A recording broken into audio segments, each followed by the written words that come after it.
+2 വരെ അല്ലെങ്കിൽ SSLC വരെ ളുഹർ അസ്ർക്ക് അവലും അക്കലും പങ്കെടുത്തോണ്ട് നിസ്കരിക്കാറുണ്ട്. ഇപ്പൊ നിസ്കരിക്കാറൊന്നും താല്പര്യമില്ല എന്നിങ്ങനെ കുമ്പസരിച്ചിട്ട് കാര്യമില്ല. ഡിഗ്രി ഏത് ക്യാമ്പസിലാണ്, ഹയർ സെക്കൻഡറി ഏത് ക്യാമ്പസിലാണ് നമ്മൾ ജോയിൻ ചെയ്യിപ്പിച്ചത് എന്നുള്ളത് നമ്മളുടെ അജണ്ടയിൽ വരണം. SSLC വരെ നമ്മുടെ ഇവിടെ തന്നെയാണ് നമ്മുടെ കുട്ടികളൊക്കെ പഠിച്ചത്.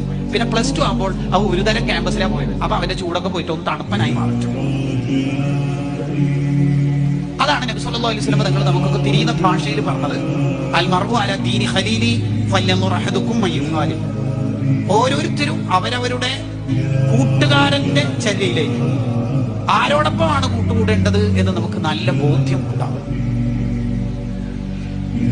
അപ്പൊ നമ്മുടെ മക്കൾ ഏത് ക്യാമ്പസിൽ ചേർന്നു, നമ്മുടെ മക്കൾ ഏത് കലാലയത്തിലാണ് പഠിക്കേണ്ടത്, ളുഹറിനും അസറിനും സൗകര്യം ഉണ്ടാവും.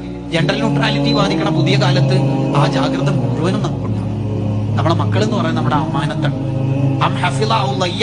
മക്കളുടെ വിഷയത്തിൽ വീഴ്ച വരുത്തിയിട്ടുണ്ടോ, ജാഗ്രത ഉണ്ടായിട്ടുണ്ടോ എന്ന ചോദ്യം വരും ആഖിറത്തിൽ എന്ന് സയ്യിദുനാ റസൂലുള്ളാഹി സ്വല്ലല്ലാഹു അലൈഹി വസല്ലം.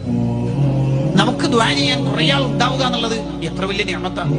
ധൈര്യമായിട്ട് ഖബറിൽ കിടക്കാലോ, എത്ര ധൈര്യമായിട്ട് ഖബറിൽ കിടക്കും. എന്ന് മാത്രമല്ല അഭിമാനിക്കും. മറ്റു ഖബറാളികളുടെ ഇടയിൽ ഈ മരിച്ച ഉമ്മ അല്ലെങ്കിൽ ഉപ്പ അഭിമാനിക്കും,